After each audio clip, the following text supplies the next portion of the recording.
Pag-asa sa gitna ng kahirapan. Nasusulat sa Filipos chapter 4 verse 19. At buhat sa kaniyang kayamanan at karangalan, ibibigay sa inyo ng aking Diyos ang lahat ng inyong kailangan sa pamamagitan ni Kristo Jesus. Mga kapatid, lahat tayo ay dumaranas ng hirap sa buhay. Minsan kulang ang kita, may pagkakautang, o may mga pangangailangang hindi agad natutugunan. Ngunit sa gitna ng kahirapan, may pangakong malinaw mula sa Diyos. Siya ang tutugon sa lahat ng ating pangangailangan. Ang kahirapan ay hindi hadlang para tayo'y lumapit sa Panginoon. Bagkus ito ay paanyaya upang mas lalo tayong magtiwala sa Kanya. Hindi niya ipinangakong magiging madali ang lahat, ngunit tiniyak niya na hindi niya tayo iiwan o pababayaan. Kaya't sa kabila ng kahirapan, piliin nating manalig at kumapit sa Kanya.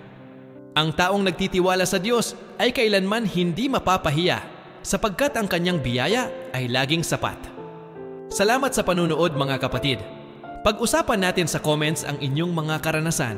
I-like at i-share ang video na ito para makatulong din sa iba. God bless!